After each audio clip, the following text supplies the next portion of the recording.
Hi hello welcome to Rims Talk cinemas.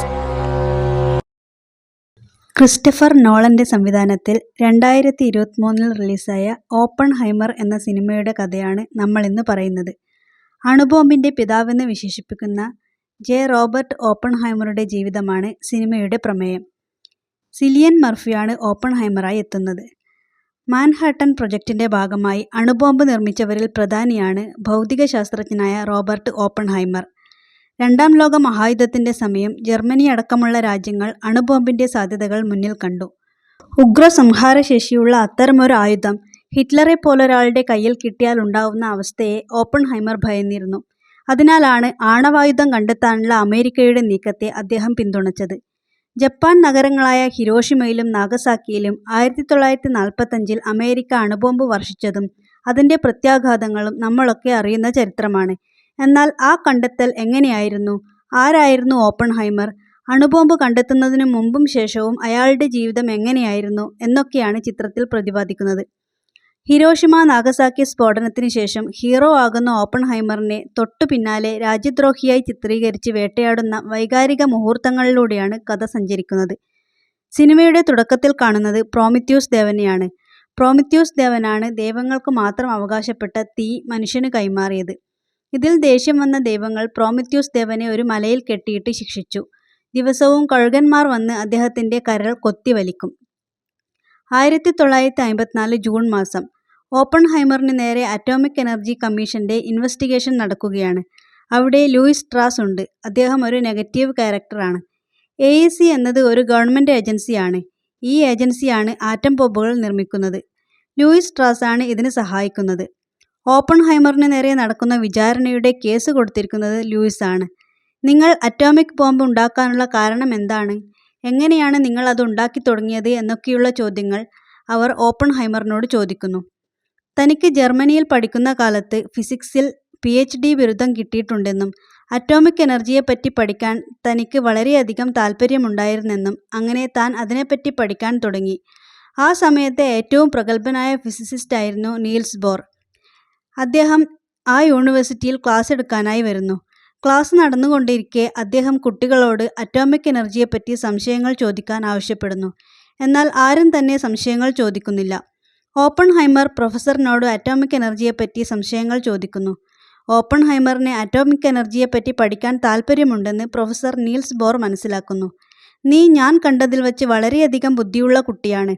അതിനാൽ ഇവിടം വിട്ട് മറ്റ് നല്ല സ്ഥലത്ത് പോയി പഠിക്കണമെന്നും ക്വാണ്ടം തിയറീസിൽ നിനക്ക് നല്ല കഴിവുണ്ട്, എന്നാൽ നീ ഇനിയും കൂടുതൽ പഠിക്കേണ്ടതുണ്ട്.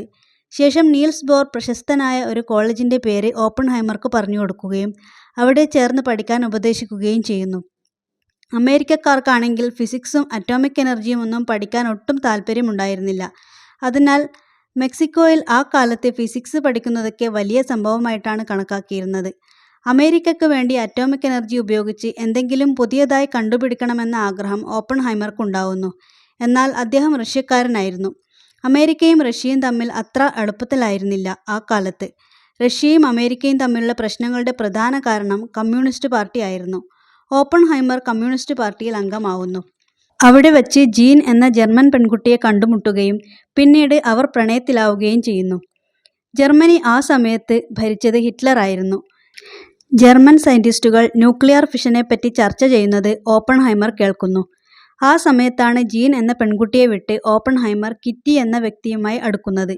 കിറ്റിയുടെ വിവാഹമോചനം കഴിഞ്ഞ് അവൾ മറ്റൊരാളെ തേടിക്കൊണ്ടിരിക്കുമ്പോഴാണ് ഓപ്പൺഹൈമറിനെ കാണുന്നത്. അങ്ങനെ അവർ വിവാഹം കഴിക്കുന്നു. എങ്കിലും ജീനുമായുള്ള ബന്ധം ഹൈമർ ഒഴിവാക്കുന്നില്ല. ഹൈമർ മറ്റൊരാളുടെ ഭർത്താവായതിൽ ജീൻ വല്ലാതെ വിഷമിക്കുന്നു. ഹൈമർ അറ്റോമിക് ബോംബിനെപ്പറ്റി പഠനം നടത്തുന്നു. ഫിസിക്കൽ എക്സ്പെരിമെന്റ്സും റിസർച്ചും ചെയ്യുന്നു. ഫിസിക്കൽ റിസർച്ചിനൊപ്പം പൊളിറ്റിക്സും കൊണ്ടു നടക്കുന്നുണ്ട് ഓപ്പൺഹൈമർ. ഗവൺമെന്റിനെതിരെ ഒരു പ്രതിഷേധം സംഘടിപ്പിക്കാൻ ഓപ്പൺഹൈമർ തീരുമാനിക്കുന്നു. അതിനുവേണ്ടി തന്റെ സ്റ്റുഡൻസിനോട് സഹകരിക്കാൻ ആവശ്യപ്പെടുന്നു. അത് കേട്ടുകൊണ്ടുവന്ന ലോറൻസ് ഹൈമറിനോട് ദേഷ്യപ്പെടുന്നു. നീ നിന്റെ റിസർച്ചുകളും ജോലികളും മാത്രം ചെയ്താൽ മതി, പൊളിറ്റിക്സ് വേണ്ടെന്നും ഇനി ഇത് ആവർത്തിക്കരുതെന്നും ലോറൻസ് പറയുന്നു. ഓപ്പൺഹൈമറിന് കുഞ്ഞു ജനിക്കുന്നു. എന്നാൽ അയാളുടെ ഭാര്യ കിറ്റി മദ്യത്തിനടിമപ്പെടുന്നു. ജീവിതം ഇങ്ങനെ മുന്നോട്ടു പോവുകയാണ്. അങ്ങനെയിരിക്കെ ഒരു ദിവസം ഓപ്പൺഹൈമറിനെ കാണാനായി ഒരു ജനറൽ വരുന്നു. ലെസ്ലി എന്നായിരുന്നു അയാളുടെ പേര്. ന്യൂക്ലിയർ ഫിഷനെക്കുറിച്ചുള്ള കാര്യങ്ങൾ സംസാരിക്കാനാണ് അദ്ദേഹം വന്നത്. അമേരിക്കൻ ഗവൺമെന്റിനു വേണ്ടി ഒരു ബോംബ് ഉണ്ടാക്കണം. അതിന് നേതൃത്വം നൽകേണ്ടത് ഓപ്പൺഹൈമർ ആണ് എന്ന് ജനറൽ പറയുന്നു. ഒരു അറ്റോമിക് ബോംബ് ഉണ്ടാക്കാനാണ് ജനറൽ ലെസ്ലി പറയുന്നത്. അറ്റോമിക് ബോംബ് ഉണ്ടാക്കുകയെന്നത് ചെറിയ കാര്യമല്ല. ഈ റിസർച്ച് തെറ്റായ കൈകളിൽ എത്തിക്കഴിഞ്ഞാൽ ലോകത്തിന്റെ നാശത്തിന് അത് കാരണമായി തീരും. അതുകൊണ്ടുതന്നെ ഈ ദൗത്യത്തിന് താൻ ഒരിക്കലും കൂട്ടുനിൽക്കില്ല എന്ന് ഹൈമർ പറയുന്നു. അറ്റോമിക് ബോംബ് നാശത്തിനു വേണ്ടിയല്ലാതെ നല്ലതിനു വേണ്ടിയും ഉപയോഗിക്കാം. റഷ്യ അവർക്ക് വേണ്ടി ഒരു അറ്റോമിക് ബോംബ് ഉണ്ടാക്കാൻ തുടങ്ങിയിരിക്കുന്നു. ഇനി നമ്മളും അങ്ങനെയൊന്നുണ്ടാക്കിയാൽ നമ്മുടെ രാജ്യത്തെ ആക്രമിക്കാൻ ആരും തുനിയുകയില്ല, ലെസ്ലി പറയുന്നു. അങ്ങനെ ഓപ്പൺഹൈമർ അറ്റോമിക് ബോംബ് നിർമ്മിക്കാമെന്ന് സമ്മതിക്കുന്നു. ഓപ്പൺഹൈമർ ഇതിനു വേണ്ടിയുള്ള സംവിധാനങ്ങൾ ഒരുക്കാൻ പറയുന്നു. കുറേയധികം പണം, ഒറ്റപ്പെട്ട സ്ഥലം, കുറേ ശാസ്ത്രജ്ഞന്മാർ എന്നിങ്ങനെ ഒരുപാട് കാര്യങ്ങൾ ഒരുക്കാനുണ്ട്. ഹൈമർ കുറേയധികം ശാസ്ത്രജ്ഞന്മാരെ കണ്ടെത്തുകയും ഒരു ടീം ഉണ്ടാക്കുകയും ചെയ്യുന്നു. ലോസ് ആർമോസ് എന്ന വിശാലമായ സ്ഥലമാണ് ഈ പ്രൊജക്റ്റ് ചെയ്യാൻ വേണ്ടി അവർ തിരഞ്ഞെടുത്തത്. അവിടെ ചെറിയ ചെറിയ വീടുകൾ നിർമ്മിച്ച് അവർ അവരുടെ ഫാമിലിയെ ഒപ്പം കൂട്ടി. ഫാമിലി കൂടെയുണ്ടാവുമ്പോൾ മടുപ്പില്ലാതെ അവർക്ക് ഇതിനു വേണ്ടി പണിയെടുക്കാൻ പറ്റും എന്ന് അവർ വിശ്വസിക്കുന്നു. അങ്ങനെ 6 വർഷങ്ങൾ കടന്നുപോയി. അറ്റോമിക് ബോംബിനു വേണ്ടിയുള്ള എല്ലാ സജ്ജീകരണങ്ങളും റിസർച്ചുകളും അവർ നടത്തുന്നു. അറ്റോമിക് ബോംബിന്റെ നിർമ്മാണത്തിൽ എന്തെങ്കിലും ഒരു പിഴവ് പറ്റിയാൽ അതൊരു ബ്ലാക്ക് ഹോളായി മാറുമെന്നും അങ്ങനെ ബ്ലാക്ക് ഹോൾ ഉണ്ടായാൽ അതിന്റെ പരിസരത്തുള്ള എല്ലാ വസ്തുക്കളും അതിന്റെ ഉള്ളിലേക്ക് വലിച്ചെടുക്കുമെന്നും സയന്റിസ്റ്റായ എഡ്വേർഡ് പറയുന്നു. അതിനെപ്പറ്റി അന്വേഷിക്കാനായി ഓപ്പൺഹൈമർ ആൽബർട്ട് ഐൻസ്റ്റീനെ സമീപിക്കുന്നു. അദ്ദേഹവും അത് ശരിവെക്കുന്നു. ഓപ്പൺഹൈമർ വീണ്ടും തന്റെ റിസർച്ചുകൾ നടത്തുകയും അത് തന്റെ ടീമംഗങ്ങളുമായി പങ്കുവെക്കുകയും ചെയ്യുന്നു. അറ്റോമിക് ബോംബുണ്ടാക്കാൻ ഹൈഡ്രജൻ ആവശ്യമാണെന്നും എക്സ്പ്ലോഷൻ നടക്കുന്ന സമയത്ത് ഹൈഡ്രജന്റെ പാർട്ടിക്കിൾസും വായുവിലുള്ള പാർട്ടിക്കിൾസും ഒന്നിച്ചു ചേർന്ന് എക്സ്പ്ലോഷൻ കൂടുതലായി ഉണ്ടാകാൻ സാധ്യതയുണ്ടെന്ന് എഡ്വേർഡ് പറയുന്നു. അറ്റോമിക് ബോംബിന്റെ നിർമ്മാണത്തിനായി റേഡിയോ ആക്റ്റീവ് എലമെന്റായ യുറേനിയവും നമുക്ക് ആവശ്യമായി വരും എന്ന് ഓപ്പൺഹൈമർ പറയുന്നു. അറ്റോമിക് ബോംബിന്റെ നിർമ്മാണത്തിനായി 2 വർഷവും കോടിക്കണക്കിന് രൂപയും അനേകായിരം ആളുകളുടെ പരിശ്രമവും ആവശ്യമാണ്. അത്രയും കഠിനമായ പ്രവർത്തനങ്ങളിലൂടെ അറ്റോമിക് ബോംബിന്റെ നിർമ്മാണം നടന്നുകൊണ്ടിരിക്കുകയാണ്. ആ സമയത്താണ് വിഷാദത്തിനടിമപ്പെട്ട് ജീൻ ആത്മഹത്യ ചെയ്ത വിവരം ഓപ്പൺഹൈമർ അറിയുന്നത്. ഓപ്പൺഹൈമർ വല്ലാതെ വിഷമിക്കുന്നു. ജീൻ തന്റെ കൂടെ ജീവിക്കാൻ വേണ്ടി ഓപ്പൺഹൈമറിനെ എത്ര വിളിച്ചിട്ടും തന്റെ കാമുകിയെ വിട്ട് കിറ്റിയെ വിവാഹം ചെയ്തു താമസിച്ചവനാണ് ഹൈമർ. ജീൻ എന്നിട്ടും ഓപ്പൺഹൈമറിനെ മാത്രം സ്നേഹിച്ച് ജീവിക്കുകയായിരുന്നു. അറ്റോമിക് ബോംബിന്റെ നിർമ്മാണം അവസാന ഘട്ടത്തിൽ എത്തി നിൽക്കുകയാണ്. ആ സമയം അറ്റോമിക് ബോംബിനേക്കാൾ ശക്തമായത് ഹൈഡ്രജൻ ബോംബാണെന്ന് എഡ്വേർഡ് പറയുന്നു. അത് കേട്ട് മറ്റ് സയന്റിസ്റ്റുകൾ അയാളെ കളിയാക്കുന്നു.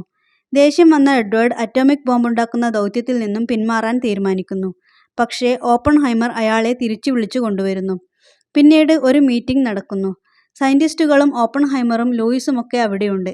ഹൈഡ്രജൻ ബോംബ് നിർമ്മിക്കുന്നതിനെ പറ്റിയാണ് ചർച്ച. അറ്റോമിക് ബോംബിന് ശേഷം ഹൈഡ്രജൻ ബോംബ് നിർമ്മിക്കണമെന്നും ഹൈഡ്രജൻ ബോംബിന് അറ്റോമിക് ബോംബിനേക്കാൾ ശക്തിയുണ്ടാവുമെന്നും അവർ പറയുന്നു. പക്ഷേ ഹൈമറിന് ഹൈഡ്രജൻ ബോംബുണ്ടാക്കുന്നതിന് താൽപ്പര്യമുണ്ടായിരുന്നില്ല. അയാൾ മനസ്സിലാക്കിയിടത്തോളം ഒരു രാജ്യവും ഹൈഡ്രജൻ ബോംബ് ഉണ്ടാക്കിയിട്ടില്ല. ഹൈഡ്രജൻ ബോംബ് ഉണ്ടാക്കിയാൽ മറ്റു രാജ്യങ്ങൾ അത് അനുകരിക്കുകയും ഹൈഡ്രജൻ ബോംബുകൾ നിർമ്മിക്കുകയും ചെയ്യും. അത് 3-ാം ലോക മഹായുദ്ധത്തിന് വഴിതെളിക്കുമെന്നും ഹൈമർ വിചാരിക്കുന്നു. അറ്റോമിക് ബോംബിന്റെ നിർമ്മാണം പൂർത്തിയായിരിക്കുകയാണ്. അങ്ങനെ നിർമ്മാണം പൂർത്തിയായ അറ്റോമിക് ബോംബ് ഏത് രാജ്യത്ത് കൊണ്ടുചെന്നിടണം എന്ന് ആലോചിക്കുകയാണ് പ്രസിഡന്റിന്റെ നേതൃത്വത്തിൽ. ജപ്പാൻ ഒരിക്കലും തങ്ങൾക്ക് കീഴടങ്ങാൻ തയ്യാറാവില്ല എന്ന കാരണം കൊണ്ട് അറ്റോമിക് ബോംബ് ജപ്പാനിൽ നിക്ഷേപിക്കാൻ തീരുമാനമായി. എന്നാൽ ഓപ്പൺഹൈമറിന് അതിനോട് യോജിക്കാനായില്ല.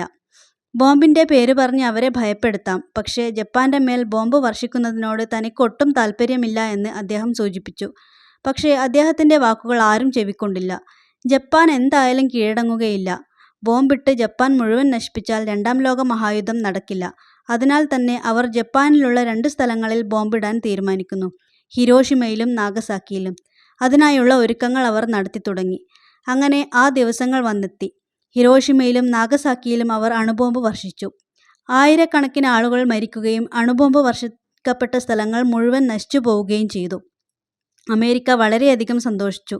ജപ്പാനെ തകർക്കാൻ കഴിഞ്ഞതിന്റെ സന്തോഷം അവർ മതിവരുവോളം ആഘോഷിച്ചു. എന്നാൽ ഓപ്പൺഹൈമർ വളരെയധികം ദുഃഖിതനായിരുന്നു. അമേരിക്കൻ പ്രസിഡന്റ് ഓപ്പൺഹൈമറിനെ വന്നു കാണുന്നു.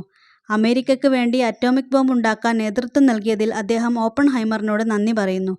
അമേരിക്കയുടെ ശത്രുരാജ്യമായ ജപ്പാനിലേക്ക് ബോംബ് വർഷിച്ച് അവരുടെ നാശം കാണാൻ കഴിഞ്ഞതിൽ പ്രസിഡന്റ് വളരെയധികം സന്തോഷവാനായിരുന്നു. ഇനിയും അറ്റോമിക് ബോംബുകൾ നിർമ്മിക്കുന്നതിനെപ്പറ്റി ചർച്ച ചെയ്യാനാണ് പ്രസിഡന്റ് ഓപ്പൺഹൈമറിനെ സമീപിച്ചത്. എന്നാൽ ഇനിയും അറ്റോമിക് ബോംബ് ഉണ്ടാക്കുന്നത് ശരിയായ കാര്യമല്ല.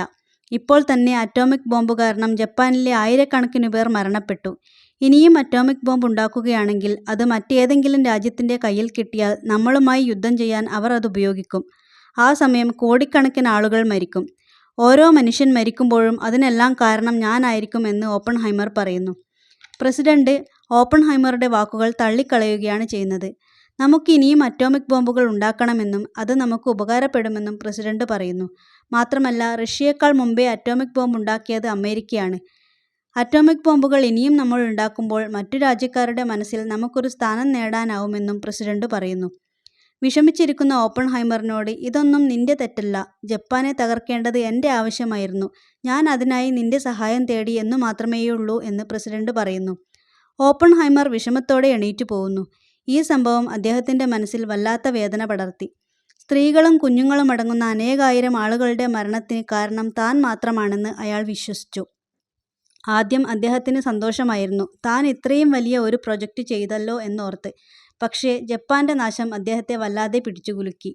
ഓപ്പൺഹൈമർ അറ്റോമിക് ബോംബിന്റെ പിതാവ് എന്നറിയപ്പെടാൻ തുടങ്ങി. അദ്ദേഹത്തെ ഇന്റർവ്യൂ ചെയ്യാൻ വരുന്നവരോടെല്ലാം അറ്റോമിക് ബോംബ് കണ്ടുപിടിച്ചത് വളരെ വലിയ തെറ്റായിപ്പോയി എന്ന് അദ്ദേഹം പറയാൻ തുടങ്ങി. അത് ഇഷ്ടപ്പെടാത്ത പ്രസിഡന്റും മറ്റു രാഷ്ട്രീയക്കാരും ഓപ്പൺഹൈമർ ഒരു റഷ്യക്കാരനാണെന്നും റഷ്യ കമ്മ്യൂണിസ്റ്റ് രാജ്യമാണെന്നും മറ്റും അവഹേളിച്ച് സംസാരിക്കാൻ തുടങ്ങി. ഓപ്പൺഹൈമറിനെ ബഹുമാനത്തോടെ കണ്ടവരെല്ലാം അദ്ദേഹത്തെ നിന്ദിച്ച് സംസാരിക്കാൻ തുടങ്ങി. ഓപ്പൺഹൈമർ അറ്റോമിക് ബോംബ് നിർമ്മാണത്തെ എതിർക്കാൻ തുടങ്ങി. വർഷങ്ങൾക്കു ശേഷം സിനിമയുടെ തുടക്കത്തിൽ കണ്ട വിചാരണ നടക്കുകയാണ്. ഓപ്പൺഹൈമറിനെതിരെ കേസ് കൊടുത്തിരിക്കുന്നത് ലൂയിസ് ആണ്. അറ്റോമിക് ബോംബ് നിർമ്മാണത്തെ ഓപ്പൺഹൈമർ എതിർത്തതുകൊണ്ടാണ് ലൂയിസ് ഹൈമർ അയാൾക്കെതിരെ കേസ് കൊടുത്തത്. കമ്മ്യൂണിസ്റ്റായ ഒരാളെ ആ രാജ്യത്ത് ജീവിക്കാൻ അനുവദിക്കാറില്ല. അതുകൊണ്ടുതന്നെ ലൂയിസ് ഓപ്പൺഹൈമറിനെ കമ്മ്യൂണിസ്റ്റുമായുള്ള ബന്ധം പറഞ്ഞ് ഒറ്റിക്കൊടുക്കാൻ ശ്രമിച്ചു. ഓപ്പൺഹൈമറിനെ അവർക്ക് അറ്റോമിക് ബോംബുണ്ടാക്കാൻ മാത്രമാണ് ആവശ്യമായിരുന്നത്. അതവർ നേടുകയും ചെയ്തു. മാത്രമല്ല, ഹൈഡ്രജൻ ബോംബ് ഉണ്ടാക്കാൻ വേണ്ടി പറഞ്ഞപ്പോൾ ഓപ്പൺഹൈമർ അതിനെ എതിർത്തിരുന്നു. ആ കാരണത്താലും കമ്മ്യൂണിസ്റ്റ് ബന്ധമുള്ളതിനാലും ഓപ്പൺഹൈമറിൻ്റെ അമേരിക്കയിലുള്ള സ്വത്തുവകകൾ അമേരിക്ക തിരിച്ചെടുത്തു. അങ്ങനെ സിനിമയുടെ അവസാനം ഓപ്പൺഹൈമർ അറ്റോമിക് ബോംബ് ഉണ്ടാക്കുന്നതിന് മുമ്പ് ആൽബർട്ട് ഐൻസ്റ്റീനെ കാണാൻ പോയ രംഗമാണ് കാണുന്നത്. അന്ന് ഐൻസ്റ്റീൻ പറഞ്ഞിരുന്നു, അറ്റോമിക് ബോംബ് ഉണ്ടാക്കിയാൽ ലോകം നശിക്കുമെന്ന്. അത് സത്യമായിരിക്കുന്നു. അറ്റോമിക് ബോംബ് ഉണ്ടാക്കാനുള്ള റിസർച്ചുകളും ഇക്വേഷൻസും തെറ്റായ ആളുകളുടെ കൈകളിലാണ് എത്തിയിരിക്കുന്നത്. ഇനി ഹൈഡ്രജൻ ബോംബിൻ്റെ റിസർച്ച് കൂടി കിട്ടിക്കഴിഞ്ഞാൽ ലോകത്തിൻ്റെ അവസാനമായിരിക്കും എന്ന് ഓപ്പൺഹൈമർ വേദനയോടെ ഓർക്കുന്നു. ഇതോടെ സിനിമ അവസാനിക്കുന്നു. അവതരണം ഇഷ്ടമായെങ്കിൽ നമ്മുടെ ചാനൽ സബ്സ്ക്രൈബ് ചെയ്യുക, ലൈക്കും ഷെയറും ചെയ്യുക. നിങ്ങളുടെ വിലയേറിയ അഭിപ്രായങ്ങൾ കമൻ്റായി അറിയിക്കുക. Thank you.